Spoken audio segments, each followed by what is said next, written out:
ଆଜିର ବାକ୍ୟ ଆଡ଼କୁ ଯିବା। ଆମେ ଗତ ରବିବାର ଦିନ ପ୍ରଭୁଙ୍କର ବାକ୍ୟ ଶିଖୁଥିଲୁ ଲୁକ ତାର 13 ପର୍ବ। ଆଉ ସେଇ ବାକ୍ୟ ଆମେ ଶିଖୁଥିଲୁ, ପ୍ରସଙ୍ଗ ଥିଲା ଆଉ ଗୋଟିଏ ବର୍ଷ। ପ୍ରଭୁ ଅନୁଗ୍ରହ କରି ଦୟା କରି ଆମମାନଙ୍କର ଜୀବନରେ ଗୋଟିଏ ବର୍ଷ ଦେଇଛନ୍ତି। କଣ ପାଇଁ ସେ ଡିମ୍ବରି ଗଛକୁ ଗୋଟିଏ ବର୍ଷ ଛାଡ଼ିଦେଲେ? କଣ ପାଇଁ? ଫଳ ଫଳିବା ପାଇଁ। ଯେମିତି ସେଇ ଡିମ୍ବରି ଗଛ ଫଳ ଫଳିବ, ଏଥିପାଇଁ ସେଇ ବଗିଚାର, ସେଇ ଦ୍ରାକ୍ଷା କ୍ଷେତ୍ରର ମାଳି, କାମ କରୁଆ ଗାର୍ଡେନର ମାଲିକକୁ କହୁଛନ୍ତି ଏଇ ଗୋଟିଏ ବର୍ଷ ଛାଡ଼ି ଦିଅନ୍ତୁ ଆଜ୍ଞା, ମୁଁ ଚାରିଆଡ଼େ କଣ କରିବି, ଗଛ ଚାରିଆଡ଼େ ଗାତ ଖୋଳିବି, ଆଉ ଟିକେ ଖତ ଦେବି, ଆଉ ଟିକେ ପାଣି ଦେବି, ଆଉ ଟିକେ ସାର ଦେବି, ଆଉ ଟିକେ ଔଷଧ ଟିକେ ସ୍ପ୍ରେ କରିବି, ଭଲରେ ଟିକେ ଯତ୍ନ ନେବି। ଫଳ ଫଳିଲେ ଭଲ କଥା, ନହେଲେ କାଟିଦିଅ, ଗୋଟେ ବର୍ଷ ଛାଡ଼ିଦିଅ, ଗୋଟେ ବର୍ଷ ଛାଡ଼ିଦିଅ। ସେମିତି ଆମକୁ ମଧ୍ୟ ପ୍ରଭୁ ଆମମାନଙ୍କର ଜୀବନରେ ଗୋଟିଏ ବର୍ଷ ଦେଖାଇଛନ୍ତି। ଅନେକ ଲୋକ ଏ ବର୍ଷ ଦେଖିପାରିଲେ ନାହିଁ। ଗତ ବର୍ଷ 2024 ମସିହା ଜାନୁଆରୀ ମାସରେ ଆମର ବାପା ଥିଲେ, 2 ତାରିଖର ଭୋଜିରେ ସେ ଥିଲେ, ଚେଙ୍ଗା ହେଇକି ବୁଲୁଥିଲେ।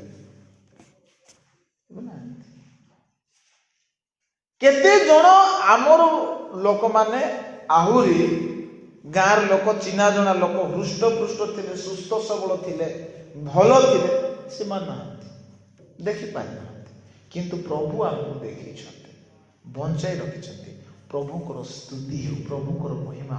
ପ୍ରଭୁକୁ ସବୁବେଳେ ଧନ୍ୟବାଦ ଦିଏ। ଏତେ ଲମ୍ବା ରାସ୍ତା ଆମେ ଯାଉଛୁ, ଆସୁଛୁ, 120 କିଲୋମିଟର।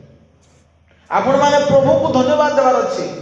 ଆପଣମାନଙ୍କର ପ୍ରଭୁଙ୍କର ଆଶୀର୍ବାଦରେ ଗୋଟିଏ ଦିଟା ଯୋଉ ଗାଡ଼ି ଅଛି, ବଡ଼ ଗାଡ଼ି ଯାକ ଯାଉଛି, ରାତି ଯାଉଛି, ଦିନ ବେଳେ ଯାଉଛି, ଆସୁଛି। ଭାଇମାନେ ରାତିରେ ଅନିଦ୍ରା ହେଇକି ଚଲେଇବାରେ କେତେ କଷ୍ଟ। କେତେବେଳେ କୋଉଠି ପଶି ମରି ଯାଉଛି, କିନ୍ତୁ ପ୍ରଭୁ ସୁରକ୍ଷା ଦେଉଛନ୍ତି, ପ୍ରଭୁ ସମସ୍ତଙ୍କୁ ସମ୍ଭାଳୁଛନ୍ତି। ପ୍ରଭୁ ଆମକୁ ଗୋଟେ ବର୍ଷ ଦେଇଛନ୍ତି। ଦୁର୍ଘଟଣା ଅଛି, ସମସ୍ୟା ଅଛି, କିନ୍ତୁ ସେ ସବୁରୁ ପ୍ରଭୁ ଆମ ସମସ୍ତଙ୍କୁ ବଞ୍ଚେଇ ରକ୍ଷା କରି ଉଦ୍ଧାର କରି ଏଇ ଗୋଟିଏ ବର୍ଷ ଆମକୁ ଦେଇଛନ୍ତି। Hallelujah, hallelujah. ଆଉ ଏ ବର୍ଷ କଣ ପାଇଁ ଦେଇଛନ୍ତି? ଫଳ ଫଳିବା ପାଇଁ ପ୍ରଭୁ ଦେଇଛନ୍ତି। ଏବେ ଗୋଟିଏ ପ୍ରଶ୍ନ ଆପଣମାନଙ୍କର ସମ୍ମୁଖରେ ମୁଁ ରଖିବି। ପ୍ରଶ୍ନ ହଉଛି, ଆମ୍ଭେମାନେ କିପରି ଦୀର୍ଘାୟୁ ହେବା, ଅଧିକ ଦିନ ବଞ୍ଚିବା, ଅଧିକ ବର୍ଷ ବଞ୍ଚିବା? ତାହାର ଅର୍ଥ ଆଉ ଗୋଟେ ଦିନ ଦେଖିବା। ଆଜି ଆମେ ବଞ୍ଚିଛୁ, ଆମକୁ କାଲି ଗୋଟେ ଦିନ ଦେଖବାର ଅଛି। ଆମେ ଜାନୁଆରୀ ମାସରେ ଅଛୁ, ଫେବୃଆରୀ ମାସରେ ଯିବାର ଅଛି। 2025ରେ ଅଛୁ, 2026ରେ ଆମକୁ ପଦାର୍ପଣ କରାର ଅଛି, ପ୍ରବେଶ କରିବାର ଅଛି। କଣ କଲେ ଆମେ ଆଉ ଗୋଟେ ଦିନ ଦେଖିପାରିବା? ତାର ଅର୍ଥ ଆମେ କଣ କରିବା ବା କିପରି ଆମର ଜୀବନର ଆୟୁକୁ ଆମେ ବୃଦ୍ଧି କରିପାରିବା। ଆଜି ଅନେକ ଲୋକମାନେ ନିଜର ଆୟୁଷକୁ ବଢେଇବା ପାଇଁ, ଅଧିକ ଲମ୍ବା ବର୍ଷ ବଞ୍ଚି ରହିବା ପାଇଁ, ଦୀର୍ଘାୟୁ ହେବା ପାଇଁ ଅନେକ ବିଷୟ ସବୁ କରୁଛନ୍ତି। ଭଲ ଭଲ ଖାଦ୍ୟ ଖାଉଛନ୍ତି, ଯେମିତି ତାଙ୍କର ଶରୀର ସୁସ୍ଥ ସବଳ ରହିବ। ଏଣୁ କଣ କରନ୍ତି? ସେମାନେ ଭଲ ଖାଦ୍ୟ ଖାଆନ୍ତି, ଯେମିତି ସେମାନେ ବୁଢା ଦେଖାଯିବ ଯିବେ, ଯେମିତି ସେମାନଙ୍କର ଶରୀର ଦୁର୍ବଳ ନ ହେବ। ଏଣୁ କଣ କରନ୍ତି? ସକାଳୁ ଉଠିକି ସେମାନେ ଚାଲୁଛନ୍ତି, ସନ୍ଧ୍ୟାରେ ମଧ୍ୟ ଚାଲୁଛନ୍ତି।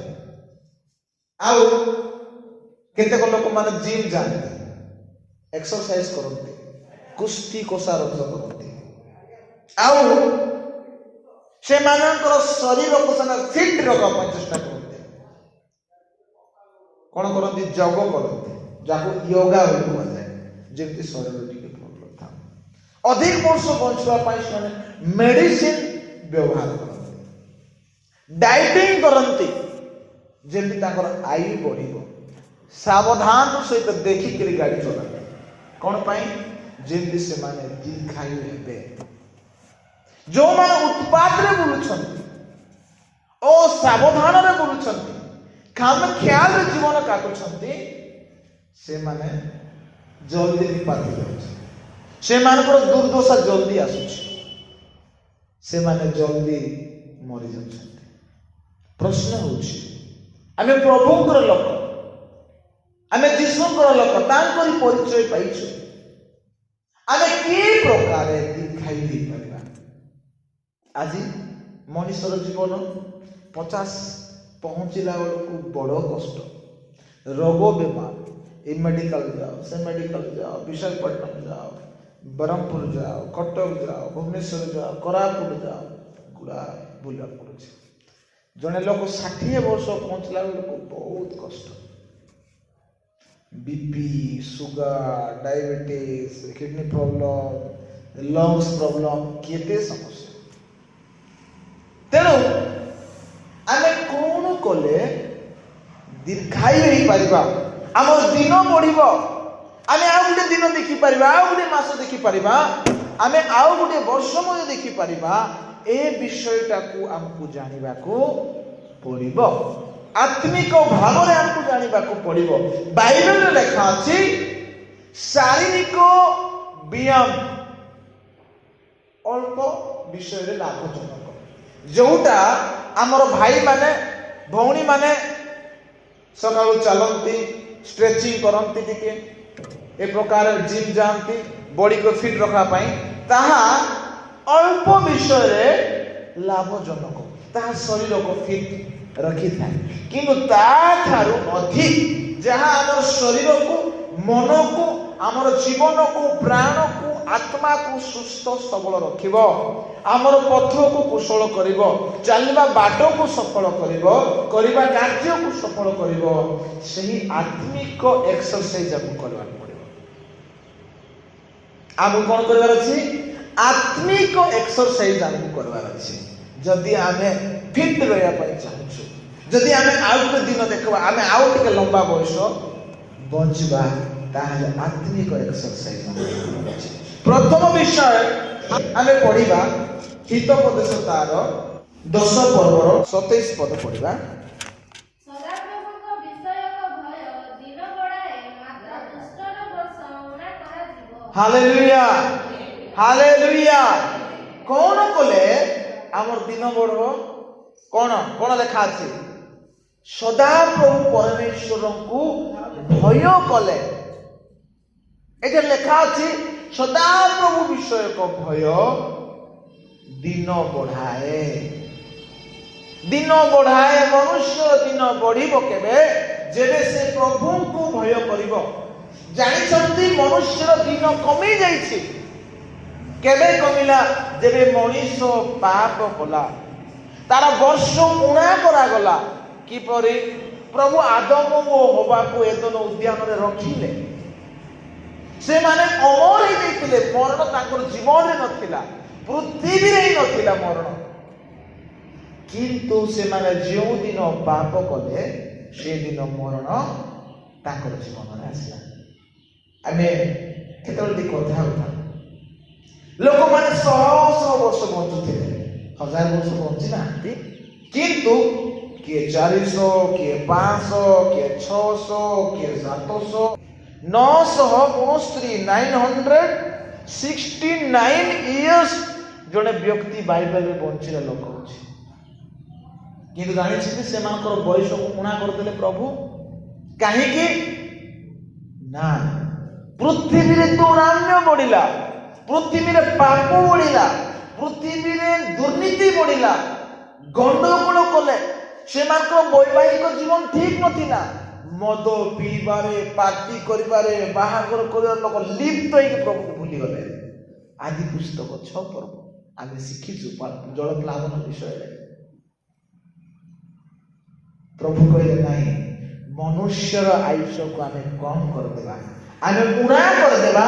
ଆଉ ମନୁଷ୍ୟର ଆୟୁଷ କେତେ ହେଲା? 120 ବର୍ଷ। ମନୁଷ୍ୟର ବର୍ଷକୁ ପ୍ରଭୁ କମେଇ ଦେଇଛନ୍ତି। କଣ ପାଇଁ? ଦୁଷ୍ଟତା ସକାଶେ। ତେଣୁ ଏଇ ହିତୋପଦେଶ ତାର 10 ପର୍ବର 27 ଲେଖା ଅଛି, ସଦାପ୍ରଭୁଙ୍କ ବିଷୟକ ଭୟ ଦିନ ବଢାଏ, ମାତ୍ର ଦୁଷ୍ଟର ବର୍ଷ 969 ବର୍ଷ ବଞ୍ଚୁଥିଲେ, କିନ୍ତୁ 120 ପ୍ରଭୁ କମେଇ ଦେଲେ। ଦେଖନ୍ତୁ କଣ ପାଇଁ? ପ୍ରଭୁ ଭୟ ନାହିଁ। ମଶାଙ୍କ ସମୟରେ ମଶା କହୁଛନ୍ତି, ଯେତେବେଳେ ପ୍ରାନ୍ତରରେ ସେମାନେ ଚାଲୁଛନ୍ତି, ମରୁଭୂମିରେ ସେମାନେ ଚାଲୁଛନ୍ତି, ମାନା ଖାଉଛନ୍ତି, ଭଟେଇ ପକ୍ଷୀର ମାଂସ ଖାଉଛନ୍ତି, ବଡ଼ ଶୈଳରୁ ସେମାନେ ପାଣି ପିଉଛନ୍ତି, ପ୍ରଭୁଙ୍କର ଉପସ୍ଥିତି ସେମାନଙ୍କର ମଧ୍ୟରେ ଅଛି ଅଗ୍ନିସ୍ତମ୍ଭ ଓ ମେଘସ୍ତମ୍ଭରେ। ପ୍ରଭୁ ସେମାନଙ୍କର ସାଥିରେ ଚାଲୁଛନ୍ତି, ସେମାନଙ୍କୁ ସୁରକ୍ଷା ଦେଉଛନ୍ତି, ଆଉ ପ୍ରଭୁଙ୍କର ଭୟ ସେମାନଙ୍କର ଆଗରେ ଯାଉଛି। ଏତେ ଆଶ୍ଚର୍ଯ୍ୟ କର୍ମ ଦେଖିଲା ପରେ ମଧ୍ୟ ଏ ଲୋକମାନେ କଣ?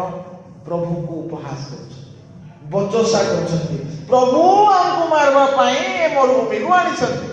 ଆମେ ମିଶର ଦେଶରେ ଭଲରେ ଥିଲୁ, ମିଶର ଦେଶରେ ଆମେ ମରିଥିଲେ ଭଲ ହେଇଥାନ୍ତା। ସେଇଠି ସେମାନେ କାର ଲାଥ ଖାଇ, କାର ବିଧା ଖାଇ, ଲାଠିରେ ବାଡ଼େଇ ହେଇକି କାମ କରୁଥିଲେ, କାର କ୍ଷେତରେ କାର ଇଟା ଭାଙ୍ଗିଲେ। କିଏ? ଇସ୍ରାଏଲ ଲୋକମାନେ। ପ୍ରଭୁ ସେମାନଙ୍କୁ ଦୟା କରିକି କଢ଼େଇକି ନେଉଛନ୍ତି, ଖାଇବା ପାଇଁ ମାନା ଦଉଛନ୍ତି, କାମ କରିବାକୁ ପଡୁନାହିଁ, ପିଇବା ପାଇଁ ପାଣି ସେମାନଙ୍କୁ ମାରବାକୁ ମଧ୍ୟ ପଡୁନାହିଁ। ପ୍ରଭୁ ସେମାନଙ୍କୁ ମାଂସ ଦଉଛନ୍ତି, ସେମାନଙ୍କୁ ଶିକାର କରିବାର ଆବଶ୍ୟକ ନାହିଁ। ପ୍ରଭୁ ସବୁ ଦଉଛନ୍ତି। ପ୍ରଭୁ ବସ୍ତ୍ର ଦେଲେ ଯୋଉଟାକି ଚିରି ନାହିଁ 40 ବର୍ଷ ଯାକ, ଚପଲ ପିନ୍ଧିଲେ ଯୋଉ ଚପଲ ଛିଣ୍ଡି ନାହିଁ 40 ବର୍ଷ ଯାକ, ତଥାପି ସେମାନେ କହୁଛନ୍ତି କଣ? ଯେ ପ୍ରଭୁ ଆମକୁ ମାରିବା ପାଇଁ ମରୁଭୂମିକୁ ଆଣିଲେ। ଆମକୁ ମରିବା ପାଇଁ ଜାଗା ନଥିଲା କୋଠି? ମିଜର ଦେଶରେ। ତେଣୁ ଏ ମଶା ଆମକୁ ଗୋଟିଏ ପ୍ରତିଜ୍ଞା ଦେଶ ଦେବି ବୋଲି କହି ଆଣିକି ଏଠି ଆମକୁ ମାରୁଛି। ଏମିତି ବଚସା କଲେ। ମନୁଷ୍ୟର ଆୟୁଷ କେତେ କଣ ହେଇଗଲା? 70। ବଳ ସକାଶୁ 80 ବର୍ଷ କମି ଯାଉଛି।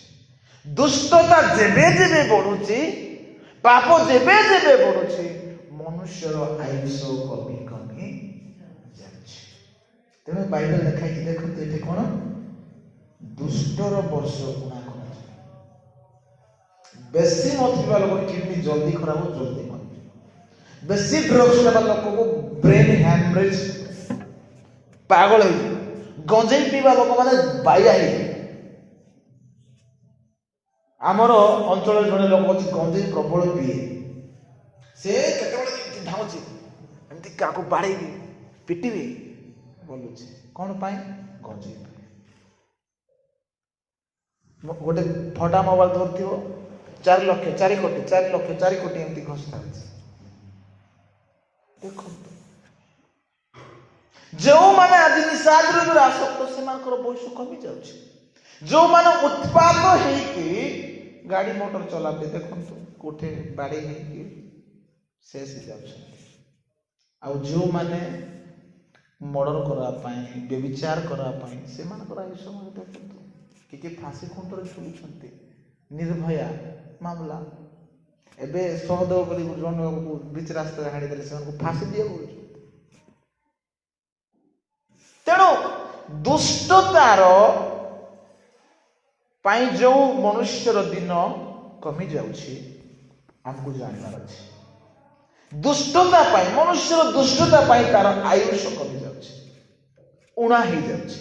ମଣିଷ ଏଟା ବୁଝିପାରୁନାହିଁ। ଯେତେ ଦୁଷ୍ଟତା, ମନ୍ଦତା, ପାପରେ ବଢିବ, ତାର ବୟସ ସେତିକି କମି ଯିବ।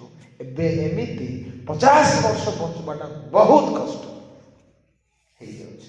ସେଟା ବି 15 ଥର କୋଉଠି ବାଇକରେ ପଡିଥିବ, ନାଇଁ କି? 15 ଥର କୋଉ ବାଇକରେ ପଡିଥିବ, ଗୋଟେ ଲାଗିଯାଇଥିବ, ରୋଗ ବେମାର ହେଇଥିବ, ଗୁଡାଏ ଜାଗାକୁ କିନ୍ଦ୍ରି ବୁଲିକରି 50-60 ଘାସି ପିଟା ହେଇକରି ସେ ବଞ୍ଚୁଛି। ପ୍ରିୟ ପ୍ରଭୁଙ୍କର ଲୋକମାନେ, ଦିନ ବଢିବାର ଉପାୟ ପ୍ରଭୁଙ୍କୁ ଭୟ କରିବାର ଅଛି।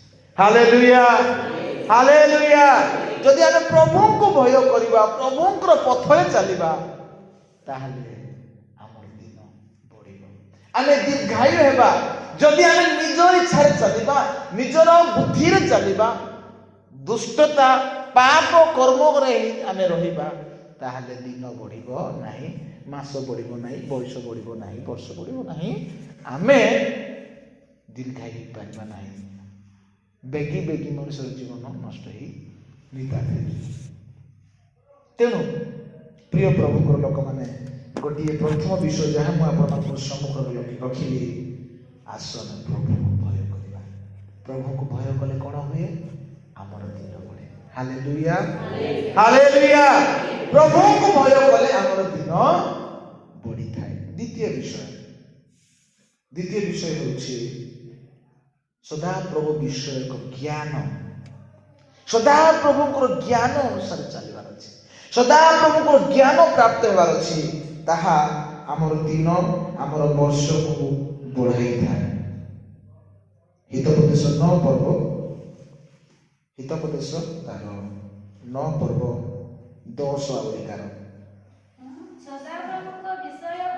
ସଦାପ୍ରଭୁଙ୍କ ବିଷୟକ ଭୟ ଜ୍ଞାନର ଆରମ୍ଭ, ପୁଣି ଧର୍ମ ସ୍ୱରୂପଙ୍କ ବିଷୟକ ଜ୍ଞାନ ସୁବିବେଚନା ଅଟେ। ଯେହେତୁ ମୋ ଦ୍ୱାରା ତୁମ୍ଭର ଦିନ ବୃଦ୍ଧି ପାଇବ,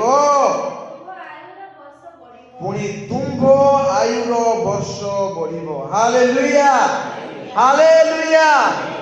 ସେଇଟା କ'ଣ? ପ୍ରଭୁଙ୍କୁ ଭୟ କରିବାର ଜ୍ଞାନ, ପ୍ରଭୁଙ୍କ ବିଷୟକ ଜ୍ଞାନ। ତାହା ହେଉଛି ପରମେଶ୍ୱରଙ୍କର ବାକ୍ୟ। ପ୍ରଭୁ ଆମକୁ କ'ଣ କରିବା କ'ଣ ନ କରିବା ବିଷୟରେ କହିଛନ୍ତି, ସେଇ ଜ୍ଞାନ ଆମେ ପ୍ରାପ୍ତ ହେଇ ଜ୍ଞାନ ଅନୁସାରେ ଚାଲିବାର ଅଛି, ପ୍ରଭୁଙ୍କର ଜ୍ଞାନ ଅନୁସାରେ ଚାଲିବାର ଅଛି।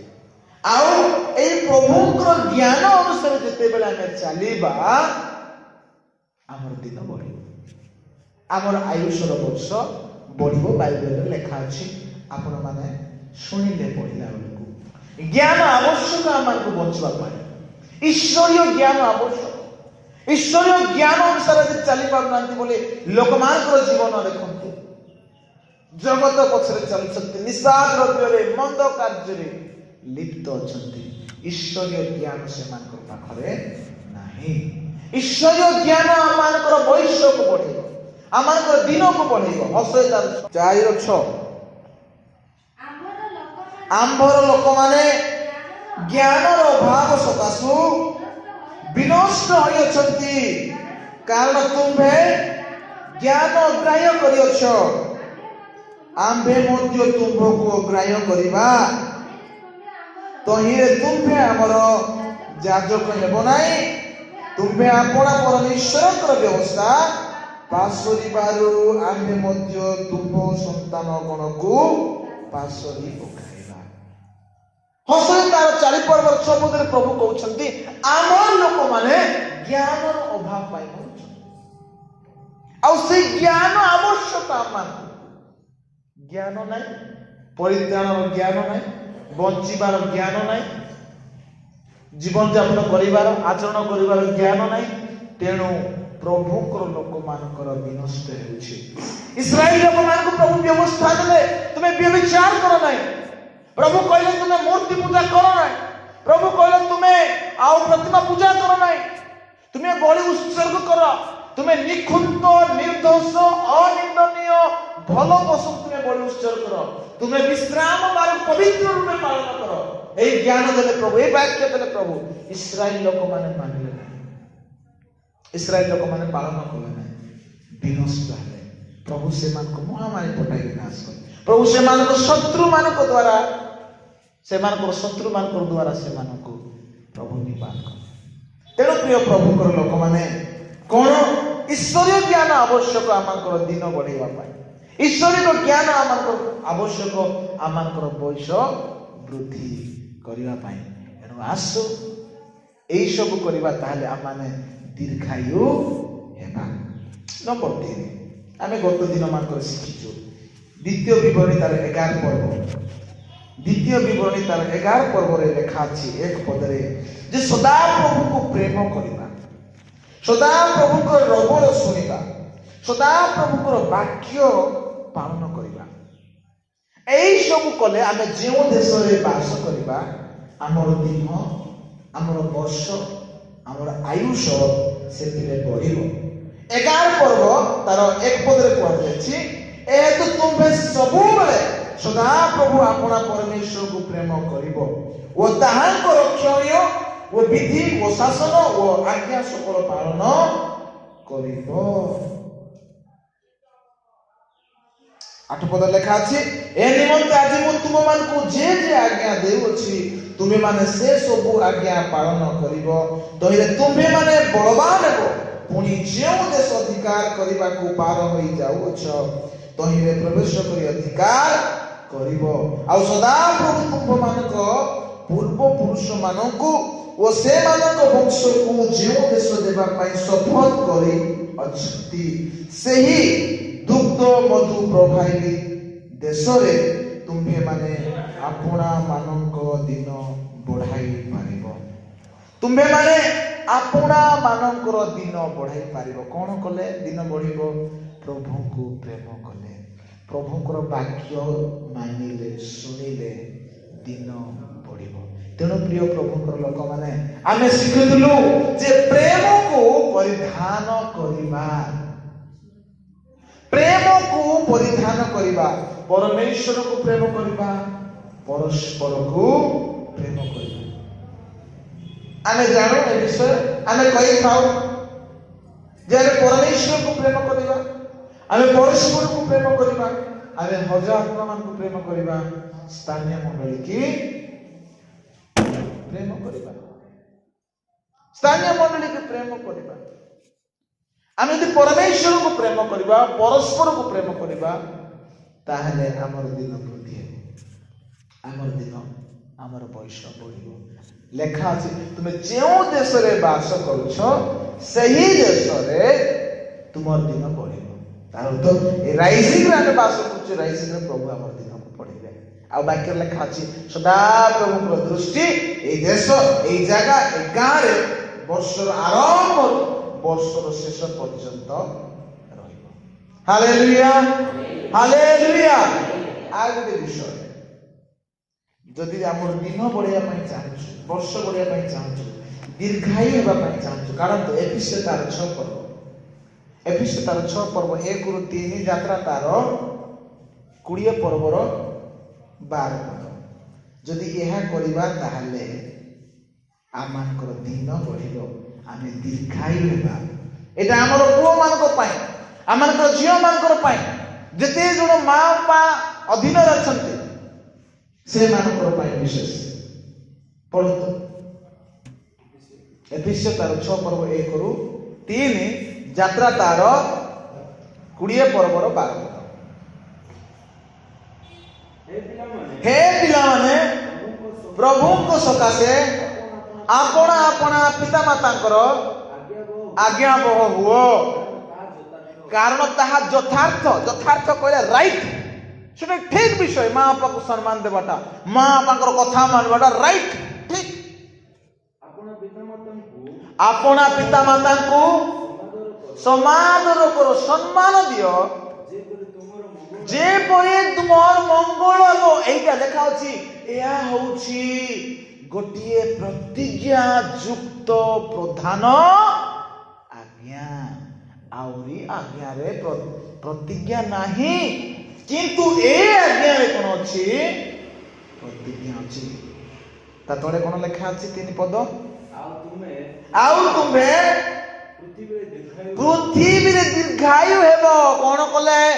ମା ବାପାକୁ ସମ୍ମାନ ଦେଲେ, ମା ବାପାର କଥା ମାନିଲେ, ମା ବାପାଙ୍କର ଆଜ୍ଞାବହ ହେଲେ, ତୁମେ ଯେଉଁ ଦେଶରେ ଥିବ, ଯେଉଁ ଜାଗାରେ ଥିବ, ପୃଥିବୀରେ ଥିଲା ବେଳକୁ ତୁମର ମଙ୍ଗଳ ହେବ, ଆଉ ତୁମର ଦୀର୍ଘାୟୁ ହେବ। କେଡ଼େ ବଡ଼ ଆଶୀର୍ବାଦ ପ୍ରଭୁ କରିଛନ୍ତି। କିଛି ନାହିଁ, ମା ବାପା କଥା ମାନିଲେ। ଦେଖନ୍ତୁ ବାଇବେଲରେ ମା ବାପାଙ୍କୁ କେତେ ପ୍ରାଧାନ୍ୟ ଦିଆଯାଇଛି। ପ୍ରଭୁ 10 ଆଜ୍ଞାରେ 4ଟା ଆଜ୍ଞା ତାଙ୍କର ବିଷୟରେ ଦେଇଛନ୍ତି। ତାପରେ 5ମ ଆଜ୍ଞାରେ କହିଛନ୍ତି, ଯାତ୍ରା ତାର 20 ପର୍ବ 12 ପଦରେ କହିଲେ, ତୁମ୍ଭେ ଆପଣା ପିତା ଓ ଆପଣା ମାତାକୁ ସମାଦର କର, ତହିଁରେ ସଦାପ୍ରଭୁ ତୁମର ପରମେଶ୍ୱର ତୁମକୁ ଯେଉଁ ଦେଶ ଦେଉଛନ୍ତି ସେଠାରେ ତୁମର କଣ ହେବ? ମଙ୍ଗଳ ହେବ ଆଉ ତୁମେ ଦୀର୍ଘାୟୁ ହେବ। ପ୍ରତିଜ୍ଞା ଯୁକ୍ତ ପ୍ରଧାନ ଆଜ୍ଞା, ପ୍ରତିଜ୍ଞା ଯୁକ୍ତ ଆଜ୍ଞା ପ୍ରଭୁ ଦେଇଛନ୍ତି ମା ବାପାଙ୍କୁ ମାନବାଟା। ତେଣୁ ମୁଁ ଆମର ପୁଅ ଝିଅମାନଙ୍କୁ କହିବା ପାଇଁ ଚାହୁଁଛି, ବେଳେବେଳେ ଆମେ ଟିକେ ପାଠ ପଢ଼ି ଦେଇଛୁ, ଆମେ ଦୁନିଆର ବିଷୟ ଜାଣିଲୁ, ୟୁଟ୍ୟୁବ ଚଲେଇଲୁ, ଫେସବୁକ୍ ଦେଖିଲୁ, ଗୁଡ଼ାଏ ବିଷୟ ଜାଣିଲୁ, ତେଣୁ ଆମେ ମା ବାପାଙ୍କୁ ହେୟ ଜ୍ଞାନ କରୁଛୁ, ତୁଚ୍ଛ ଭାବୁଛୁ, ସେମାନେ ଜାଣିନାହାନ୍ତି, ମୂର୍ଖ ଲୋକ ବୋଲି ଭାବୁଥାନ୍ତୁ। ଏଇଟା ଗୋଟେ ସାଇଡ୍ କହୁଛି ମୁଁ। ପ୍ରିୟ ପ୍ରଭୁଙ୍କର ଲୋକମାନେ, ମା ବାପାଙ୍କୁ ସମାଦର କଲେ ଆଶୀର୍ବାଦ ଅଛି, ମା ବାପାଙ୍କର ଯତ୍ନ ନେଲେ ଆଶୀର୍ବାଦ ଅଛି, ମା ବାପାଙ୍କର କେୟାର ନେଲେ ଆଶୀର୍ବାଦ ଅଛି, ମା ବାପାଙ୍କର କଥା ମାନିଲେ ଆଶୀର୍ବାଦ ଅଛି। ଏ ବିଷୟଟା ଆମକୁ ଭୁଲିବାକୁ ନାହିଁ, ଏ ବିଷୟକୁ ପାସରିବାକୁ ନାହିଁ। ଦେଖନ୍ତୁ 10 ଆଜ୍ଞାରେ ପ୍ରଥମ 4ଟା ପ୍ରଭୁଙ୍କ ବିଷୟରେ ଲେଖା ହେଇଛି, ଆଉ ଦ୍ୱିତୀୟ ଭାଗରେ ଯୋଉ 6ଟା ଆଜ୍ଞା ଅଛି, କଣ କଣ? ତୁମ୍ଭେ ଆପଣା ପିତା ଓ ଆପଣା ମାତାଙ୍କୁ ସମାଦର କର। 6 ନମ୍ବର, 5 ନମ୍ବର ସେଟା। 6 ନମ୍ବରରେ କଣ? ତୁମ୍ଭେ ନରହତ୍ୟା କରିବ ନାହିଁ, ତୁମେ ବ୍ୟଭିଚାର କରିବ ନାହିଁ, ତୁମେ ଚୋରି କରିବ ନାହିଁ, ତୁମେ ଆପଣା ପ୍ରତିବାସୀ ବିରୁଦ୍ଧରେ ମିଥ୍ୟା ସାକ୍ଷ୍ୟ ଦେବ ନାହିଁ, ତୁମେ ଆପଣା ପ୍ରତିବାସୀର ଘରକୁ ଲୋଭ କରିବ ନାହିଁ। এইটা হচ্ছে 6টা আজ্ঞা। এই 6টা আজ্ঞা ମଧ୍ୟରୁ ଗୋଟେ ପ୍ରତିଜ୍ଞା ଯୁକ୍ତ ଆଜ୍ଞା ହଉଛି ମା ବାପାଙ୍କୁ ସମ୍ମାନ ଦେବା ବିଷୟ। ପ୍ରିୟ ପ୍ରଭୁଙ୍କର ଲୋକମାନେ, ମଣ୍ଡଳୀର ଯୁବା ଯୁବତୀ ଭାଇ ଭଉଣୀ ମାନେ, ଆପଣମାନଙ୍କୁ ମୁଁ କହିଦେବା ପାଇଁ ଚାହୁଁଛି, ଯଦି ଆପଣ ମା ବାପାଙ୍କର କଥା ଶୁଣିବେ, ପ୍ରଭୁଙ୍କୁ ତ ପ୍ରଥମେ ଭୟ କରିବାର ଅଛି, ତାଙ୍କର ଜ୍ଞାନରେ ଚାଲିବାର ଅଛି, ପ୍ରଭୁଙ୍କୁ ପ୍ରେମ କରିବାର ଅଛି, ତାପରେ ମା ବାପା ଯେଉଁମାନଙ୍କ ଅଧୀନରେ ପ୍ରଭୁ ଆମକୁ ରଖିଛନ୍ତି, ଯେଉଁମାନଙ୍କର ଯତ୍ନରେ ଆମେ ବଢ଼ିଛୁ, ଯେଉଁମାନଙ୍କର ଦ୍ୱାରା ଆମେ ଧରାରେ ଜନ୍ମ ନେଇଛୁ, ଆମକୁ ଖାଇବା ପାଇଁ ଖାଦ୍ୟ, ପିଇବା ପାଇଁ ପାଣି, ପିନ୍ଧିବା ପାଇଁ ବସ୍ତ୍ର, ରହିବା ପାଇଁ ଘର, ପାଠ ପଢ଼ିବା ପାଇଁ ଟଙ୍କା ପଇସା, ଗାଡ଼ି ମଟର ବୁଲିବା ପାଇଁ ଟଙ୍କା ପଇସା, ଗୁଡ଼ାଏ ସେ ଆମଙ୍କର ଯତ୍ନ ନେଇକି ଆମର ଆବଶ୍ୟକ ପୂରଣ କରିଥାନ୍ତି। ସେହି ପିତାମାତାଙ୍କର କଥା ଯେତେବେଳେ ଆମେ ମାନିବା, ପ୍ରଭୁ କୁହନ୍ତି ତୁମର ମଙ୍ଗଳ ହେବ। ଯଦି ପିଲାମାନେ ମା ବାପାର କଥା ନ ମାନ, ଓ ବାଟରେ ଗଲେ ମଙ୍ଗଳ ହଉଛି କି? ହଉଛି ମଙ୍ଗଳ? ସାଧାରଣ ବିଷୟ ଆମେ ସମସ୍ତେ ଜାଣୁ, ଆମର ମଣ୍ଡଳୀର ପୁଅ ଝିଅମାନେ ସମସ୍ତେ ଜାଣିଛନ୍ତି। ମା ବାପା କହେ ବାବୁ ତମେ ସ୍କୁଲ ଯାଅ, ଯୋଉ ପିଲା ସ୍କୁଲ ଯାଇନାହିଁ ଅଧାରେ ପାଠ ଛାଡ଼ିକି କେରଲା ଯାଇଥିବ, ନାଇଁ କି? ଅଧାରେ ପାଠ ଛାଡ଼ି କେରଲା ଯାଇଥିବ। ଯୋଉ ପିଲାମାନେ ନିଜର ମା ବାପା ପଛରେ ଚାଷରେ ଗଲେ ନାହିଁ, କାମରେ ଗଲେ ନାହିଁ, ବ୍ୟବସାୟରେ ଗଲେ ନାହିଁ, ସେମାନେ ମଧ୍ୟ କେରଲା ଯାଇଥିବେ। ଆରେ ଉପାୟ ନାହିଁ, ବର୍ତ୍ତମାନ ଟ୍ରେଣ୍ଡିଂ କରିବା କଥା, এটা ଗୋଟେ ଟ୍ରେଣ୍ଡ ହେଇଯାଇଛି। କ'ଣ? କିଛି ନାହିଁ, କେରଲା ଚାଲ। କ'ଣ ପାଇଁ? ମା ବାପାଙ୍କର କଥା ଶୁଣିଲେ। ମା ବାପା କହିଲେ ଗୋଟେ ଝିଅକୁ ମାଲ ଭଲରେ ପାଠ ପଢ଼େ, ମନ ଇଆଡ଼େ ସିଆଡ଼େ କରେନା, ଟୁକା ଧନ୍ଦା ହନା, କି ଗୋଟେ ପୁଅକୁ କହିଲେ ଟୁକି ଧନ୍ଦା ହନା, ବୁଢ଼ିଆ ଖାନା, ମଦ ପିନା, ଖରାପ ସାଙ୍ଗସାଥି ମାନଙ୍କର ସହିତ ମିଶେନା। ଯଦି ମା ବାପାର କଥା ନ ମାନିକି, ନ ଶୁଣିକି ଯଦି ଓଲଟା ଏ ବେକାର କାର୍ଯ୍ୟ ଯାକ କରିବ, ମନ୍ଦ କାର୍ଯ୍ୟ ଯାକ କରିବ, ତାର ଜିନ୍ଦଗି କେମିତି ହେବ? ଆମର ଗାଁରେ ଗୁଡ଼ାଏ ଲୋକ ପଢ଼ିଛନ୍ତି, ଭଲ ପାଠଶାଠ ପଢ଼ିବା ଲୋକମାନେ ଅଧା ବୟସରେ, ମାନେ 10th + 2 ପଢ଼ିଲା ବେଳକୁ ବାହା ହେଇ 3ଟା 4ଟା ପିଲାର ବାପା ହେଲେ। କ'ଣ ହେବ? ଦୁର୍ଦ୍ଦଶା। ମଙ୍ଗଳ ହେବ ନାହିଁ, ଅମଙ୍ଗଳ ହେବ। ଦୀର୍ଘାୟୁ ହେବେ ନାହିଁ, ତାଙ୍କର ବୟସ କମିଯିବ, ଆୟୁଷ କମିଯିବ, ଜଲ୍ଦି ସେମାନଙ୍କର ଜୀବନରେ ରୋଗ ବେମାର ଆସିବ। ମା ବାପା ଯଦି ଆଶୀର୍ବାଦ କରିବେ ନାହିଁ, ଅଭିଶାପ ଦେବେ। ତେଣୁ ପ୍ରିୟ ପ୍ରଭୁଙ୍କର ଯୁବା ଯୁବତୀ ମଣ୍ଡଳୀର ଏଇ ଗୋଟିଏ ବିଷୟ ମନେ ରଖନ୍ତୁ। 2 ପଦରେ କ'ଣ ଲେଖା ଅଛି? ଏହା ପ୍ରତିଜ୍ଞା ଯୁକ୍ତ ପ୍ରଧାନ। ଏଫେସୀୟ 6:2 ପଦ ପଢ଼ିଛି ମା।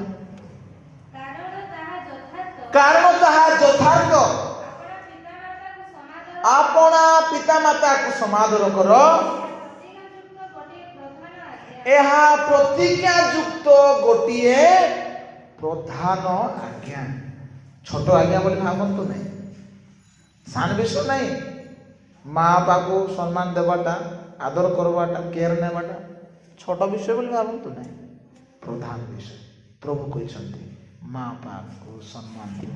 ପ୍ରଭୁ ଯେତେବେଳେ କହିଛନ୍ତି ମାନିବାକୁ ବାଧ୍ୟ, ଯଦି ମୁଁ ଖ୍ରୀଷ୍ଟିଆନ, ମୁଁ ଯଦି ପ୍ରଭୁଙ୍କର ଲୋକ, ସେମାନଙ୍କର କେୟାର ନେବାଟା। ବାଇବେଲ ଲେଖା ହେଇଛି ଯେଉଁ ଲୋକ ନିଜର ମା ବାପାକୁ ବାଡ଼େଇବ ତାର ଦଣ୍ଡ କ'ଣ ଜାଣିଛନ୍ତି? ମୃତ୍ୟୁ। ଏବେ ସିନା ନାହିଁ କିଛି, ଏବେ ପୁଅ ଝିଅ ମାନେ କ'ଣ ନିଜର ମାଆକୁ କୁକୁଟା ବାଡ଼େଇକି ଟଙ୍କା ପଇସା ଛଡ଼େଇ ନେଉଛନ୍ତି, ଘରୁ ବାହାର କରିଦେଉଛନ୍ତି। କ'ଣ ହେଉଥିଲା? ମୃତ୍ୟୁ ଦଣ୍ଡ ଡାଇରେକ୍ଟ। ଯେଉଁ ଲୋକ ନିଜର ମାଆକୁ ତୁ ମରିଯାଗ, ତୁ କାହିଁକି ବଞ୍ଚିଛୁ ଗୋ ବୋଲିକି ବେଳେ ବେଳେ ପୁଅ ଝିଅ ମାନେ ମା ବାପାକୁ କ'ଣ କରେ? ଅଭିଶାପ ଦେବେ। ଯାତ୍ରା 21 ପର୍ବ 17 ଲେଖା ହେଇଛି। ଯାତ୍ରା 21 ପର୍ବ 17 ଲେଖା ହେଇଛି କ'ଣ? ସେମାନଙ୍କର ଦଣ୍ଡ ହେଉଛି ମୃତ୍ୟୁ, ଅଭିଶାପ। ଏମିତି ହେଇଯା, ସେମିତି ହେଇଯା, ଗୋଡ଼ ଭାଙ୍ଗି ଯାଉ, ଛାଡ଼ା ହଉ, ମରିଯା, ପାଣିରେ ବୁଡ଼ିଯା, କ'ଣ ହବ? ସେମାନଙ୍କର ନିପାତ ହେଇଯିବ, ମରଣ ଆସିବ। କେଉଁ ଲୋକ ମଧ୍ୟ ନିଜର ମା ବାପାକୁ କନ୍ଦେଇକିରି ସୁଖରେ ରହିପାରିବ ନାହିଁ, ନିଜର ମା ବାପାକୁ ହେୟ ଜ୍ଞାନ କରି ସୁଖରେ ରହିପାରିବ ନାହିଁ। ଜଣେ ଆତ୍ମିକ ଲୋକ ହିଁ ବଞ୍ଚିପାରିବ ନାହିଁ ମା ବାପାଙ୍କୁ ନେଗ୍ଲେକ୍ଟ କରିକି, ମା ବାପାଙ୍କୁ ଅଣଦେଖା କରିକି ବଞ୍ଚିପାରିବ ନାହିଁ। ତେଣୁ ପ୍ରିୟ ପ୍ରଭୁଙ୍କର ଲୋକମାନେ, ଲେଖା ଅଛି ମା ବାପାକୁ ସମାଦର କଲେ, ମା ବାପାର କଥା ମାନିବାଟା ଯଥାର୍ଥ, ଠିକ୍, ରାଇଟ୍, ପ୍ରଧାନ ଯୁକ୍ତ ଆଜ୍ଞା। ଏହା କଲେ ଦୀର୍ଘାୟୁ ହେବ, ଏହା କଲେ ତୁମର ମଙ୍ଗଳ ହେବ। Hallelujah, hallelujah. ଏଣୁ ଆସୁ এই বিষয়କୁ ମଧ୍ୟ ଆମ ଜୀବନରେ ପ୍ରାପ୍ତ କରିବାର ଅଛି। ନମ୍ବର 5 ଶେଷ, ଯୀଶୁଙ୍କର ପଛରେ ଚାଲିବାର ଅଛି। ଯୀଶୁଙ୍କର ପଛରେ ଚାଲିବାର ଅଛି। ଯୀଶୁଙ୍କର ପଛରେ ଚାଲିଲେ ଆମର ଜୀବନ ପରିବର୍ତ୍ତନ ହେବ। ଯୀଶୁଙ୍କର ପଛରେ ଚାଲିଲେ ଆମର ଜୀବନରେ ଉନ୍ନତି ଆସିବ, ଆମର ଜୀବନରେ ସୁଖ ଆସିବ, ସମ୍ପଦ ଆସିବ। କାରଣ ଯୀଶୁଙ୍କ ନାମରେ ସୁସ୍ଥତା ଆସେ। ସୁସ୍ଥ ନହେଲେ ଦିନ ବଢ଼ିବ କି, ନହେଲେ ରୋଗ ବେମାରରେ ମରିଯିବ ସବୁ। ସୁରକ୍ଷା କୋଉଠୁ ଆସିବ? ପ୍ରଭୁଙ୍କ ଠାରୁ ସୁରକ୍ଷା ଆସିବ। ପ୍ରଭୁ ଗାଡ଼ି ଚଲେଇଲା ବେଳେ, ମୋଟର ଚଲେଇଲା ବେଳେ, ଚାଲିଲା ବେଳେ, ବୁଲିଲା ବେଳକୁ ପ୍ରଭୁ ସୁରକ୍ଷା ଦେବେ। ତେଣୁ ପ୍ରଭୁଙ୍କର ପଥରେ ଚାଲିବାର ଅଛି, ଯୀଶୁଙ୍କୁ ହୃଦୟରେ ନେବାର ଅଛି। ତାଙ୍କୁ ହୃଦୟରେ ଯେଉଁମାନେ ବିଶ୍ୱାସ କରନ୍ତି ସେମାନେ ଦୀର୍ଘାୟୁ କ'ଣ? ଚିରଞ୍ଜୀବୀ ହେବେ। Hallelujah, hallelujah. ଲେଖା ଅଛି ଯେ କେହି ତାଙ୍କ ବିଶ୍ୱାସ କରେ ସେ ବିନଷ୍ଟ ନ ହୋଇ ଅନନ୍ତ ଜୀବନ ପ୍ରାପ୍ତ ହେବ। Hallelujah, hallelujah. ଯେ କେହି ଯୀଶୁଙ୍କୁ ଗ୍ରହଣ କରେ, ତାଙ୍କର ପଥରେ ଚାଲେ, ସେ ଚିରଞ୍ଜୀବୀ ହେବ, ସେ ଅମର ହେବ, ଅନନ୍ତ କାଳ ବଞ୍ଚିକି ସେ ରହିବ। ଆମେ ଯଦି ଦୀର୍ଘାୟୁ ହେବା ପାଇଁ ଚାହୁଁଛୁ, ଚିରଞ୍ଜୀବୀ ହେବା ପାଇଁ ଚାହୁଁଛୁ, ଅନନ୍ତ କାଳ ବଞ୍ଚିବା ପାଇଁ ଚାହୁଁଛୁ, କେତେଟା ବିଷୟ? 5ଟା ବିଷୟ କହିଲି। ପ୍ରଭୁଙ୍କୁ ଭୟ, ଦ୍ୱିତୀୟରେ ପ୍ରଭୁଙ୍କର ଜ୍ଞାନ, ତୃତୀୟରେ ପ୍ରଭୁଙ୍କୁ ପ୍ରେମ କରିବା, ତାଙ୍କର ବାକ୍ୟ ମାନିବା, ତାଙ୍କର କଥା ଶୁଣିବା। ନମ୍ବର 4 ନିଜର ମା ବାପାଙ୍କର କଥା ମାନିବା ବା ମା ବାପାଙ୍କର ଆଜ୍ଞାବହ ହେବା, ମା ବାପାଙ୍କୁ ସମ୍ମାନ ଦେବା। ନମ୍ବର 5 ଯୀଶୁଙ୍କର ପଛରେ ଚାଲିବା, ଯୀଶୁଙ୍କର କଥା ଅନୁସାରେ ଚାଲିବା। ତାହେଲେ ଆମେ ଦୀର୍ଘାୟୁ ପାରିବା। ସେଦିନ ଜଣେ ଲୋକକୁ ଯିଶାୟ ଭବିଷ୍ୟତ ବକ୍ତା କହିଲେ, ଗୋଟିଏ ରାଜା, କୋଉ ରାଜା ସେ? ଯିଶାୟ ଭବିଷ୍ୟତ ବକ୍ତା ଗୋଟେ ରାଜା କହିଲେ, ତମର ଘର ସଜାଡ଼, ମରବା ପାଇଁ ଯାଉଛ। କିଏ ସେ? କିଏ? ଯିଶାୟ ଭବିଷ୍ୟତ ବକ୍ତା ଯାଇ କହୁଛନ୍ତି ତମେ ମରିବ, ତମର ଘର ଜଲ୍ଦି ସଜାଡ଼। କାହାକୁ କହିଲେ? ହିଜକିୟ। କାହାକୁ କହିଲେ? ହିଜକିୟ ରାଜା କହିଲେ। ସେତେବେଳେ ହିଜକିୟ ରାଜା କ'ଣ କଲେ? ଗଲେ ଜେରୁସାଲେମ ମନ୍ଦିର ଯୋଉଟା ଅଛି ସେପଟକୁ ଅନେଇଲେ, ପ୍ରଭୁଙ୍କ ନିକଟରେ ପ୍ରାର୍ଥନା କରୁଛନ୍ତି। କ'ଣ ବୋଲିକି? ପ୍ରଭୁ, ମୁଁ ତୁମର ଆଗରେ କେମିତି ଧର୍ମ କର୍ମ କରିଛି, ତୁମର ସତ୍ୟ ପଥରେ ଚାଲିଛି, ପ୍ରଭୁ ତୁମେ ତାହା ଜାଣ, ତୁମେ ତାହା ସ୍ମରଣ କର। ଏମିତି କହିଲେ, ପ୍ରାର୍ଥନା କଲେ। ବାଇବେଲ ଲେଖା ହେଇଛି ଯିଶାୟ ଭବିଷ୍ୟତ ବକ୍ତା ରାଜପ୍ରସାଦ ପା ହେଇନଥିଲେ, ବାହାରିକି ଯାଇନଥିଲେ, ସେତେବେଳେ ପ୍ରଭୁଙ୍କର ବାକ୍ୟ ଆସିଲା। ପ୍ରଭୁ କହିଲେ, ଆମେ ହିଜକୀୟ ରାଜାଙ୍କର ପ୍ରାର୍ଥନା ଶୁଣିଛୁ, ସେ ମରିବ ନାହିଁ, ଆମେ ତାର ବୟସ ବଢେଇ ଦେବା। କେତେ ବର୍ଷ ଜାଣିଛ? କେତେ ବର୍ଷ ପ୍ରଭୁ ବଢେଇଲେ? 15 ବର୍ଷ। 15 ବର୍ଷ ବୟସ ବଢେଇ ଦେଲେ। କାର? ହିଜକୀୟ ରାଜା। ଦେଖନ୍ତୁ କାହିଁକି? ପ୍ରଭୁଙ୍କ ନିକଟରେ ସେ ପ୍ରାର୍ଥନା କରୁଛି, ପ୍ରଭୁ ମୁଁ ତୁମର ପଥରେ ମୁଁ ଚାଲିଛି, ତୁମର ବାଟରେ ମୁଁ ଚାଲିଛି, ତୁମେ ସେଇ ମୋର ଧର୍ମ କର୍ମକୁ ସ୍ମରଣ କର। ମୁଁ ଏତେ ଜଲ୍ଦି ମୁଁ ମରିବା ପାଇଁ ଚାହୁଁନାହିଁ, ପ୍ରଭୁ ଦୟା କର, ମତେ ରକ୍ଷା କର। ଯେତେବେଳେ ସେ ଏଇ ପ୍ରକାର ପ୍ରାର୍ଥନା କରିଛନ୍ତି, ଏହା ସାଧାରଣ କଥା ନାହିଁ। ପ୍ରଭୁ କି ପ୍ରକାରେ 15 ବର୍ଷ ବଢେଇ ଦେଲେ ତାହା ଜିସାଇ ପୁସ୍ତକରେ ଆପଣମାନେ ପାଇପାରିବେ। ଜିସାଇ 38 ପର୍ବରେ, ଜିସାଇ 38 ପର୍ବରେ ଆପଣମାନେ ପାଇପାରିବେ। 15 ବର୍ଷ ବଢେଇ ଦେଲେ। ଯେତେବେଳେ ନିନିବିର ଲୋକମାନେ ମନ ପରିବର୍ତ୍ତନ କରି ପ୍ରଭୁ ନିକଟକୁ ଫେରୁଛନ୍ତି, ପ୍ରଭୁ କହିଥିଲେ 40 ଦିନ ଭିତରେ ନିନିବିର ଲୋକମାନେ ମରିଯିବେ। ଯେତେବେଳେ ସେମାନେ ମନ ପରିବର୍ତ୍ତନ କରି ଉପବାସ କରି ପ୍ରାର୍ଥନା କରି ନିଜକୁ ସୁଧାରିଛନ୍ତି, ପ୍ରଭୁ ସେମାନଙ୍କୁ ଦଣ୍ଡ ଦେବାରୁ ମୁକ୍ତ କରୁଛନ୍ତି। ଗୋଟେ ନଗର 120,000 ଲୋକମାନେ ବଞ୍ଚି ଯାଉଛନ୍ତି। ନହ ଯେତେବେଳେ ପ୍ରଭୁ ଦୁଷ୍ଟତା ସକାଶୁ ଦୁଷ୍ଟ ଲୋକମାନଙ୍କୁ ବିନଷ୍ଟ କରୁଛନ୍ତି, ଧ୍ୱଂସ କରୁଛନ୍ତି, ନହ ସାଧୁ ଧାର୍ମିକ ପ୍ରଭୁର ସହିତ ଗମନାଗମନ କରୁଥିଲେ ବୋଲି ପ୍ରଭୁ ନହକୁ ତାର ପରିବାରକୁ ରକ୍ଷା କଲେ। ବାକି ସମସ୍ତେ ମରିଗଲେ। ଯେଉଁମାନେ ପ୍ରଭୁକୁ ଭୟ କରନ୍ତି ସେମାନଙ୍କର ଦିନ ଗୁଡ଼ିକ, ମାତ୍ର ଦୁଷ୍ଟମାନଙ୍କର ବର୍ଷ ଉଣା କରାଯିବ। ତେଣୁ ଆସୁ ପ୍ରିୟ ପ୍ରଭୁଙ୍କର ଲୋକମାନେ, ଆପଣମାନଙ୍କର ସମ୍ମୁଖରେ ମୁଁ ପ୍ରଭୁଙ୍କର ଏହି ବାକ୍ୟ ରଖିଅଛି। ଆସୁ ଆମ୍ଭେମାନେ କ'ଣ କରିବା? ପ୍ରଭୁଙ୍କୁ ଭୟ କରିବା, ପ୍ରଭୁଙ୍କର ଜ୍ଞାନରେ ବଢ଼ିବା, ପ୍ରଭୁଙ୍କୁ ପ୍ରେମ କରିବା, ବାକ୍ୟ ଅନୁସାରେ ଚାଲିବା, ଆଉ ପିତାମାତାଙ୍କୁ ସମାଦର କରିବା, ପିତାମାତାଙ୍କର କଥା ମାନିବା, ଯୀଶୁଙ୍କୁ ପଛେ ଚାଲିବା, ଅନୁଗମନ କରିବା। ତାହେଲେ ଆମମାନଙ୍କର এই ପୃଥିବୀରେ ବଞ୍ଚିଥିବା ସମୟରେ ପ୍ରଭୁ ଆମଙ୍କର ଦିନ ମାସ ବର୍ଷ ବଢ଼େଇବେ, ଆମେ ଦୀର୍ଘାୟୁ ହେବା। ପ୍ରଭୁ ଆମକୁ ଉତ୍ତମ ବସ୍ତୁରେ ପରିତୃପ୍ତ କରି ତାଙ୍କର ଗୌରବ ମହିମା ପାଇଁ ବ୍ୟବହାର କରିବେ। Hallelujah, hallelujah.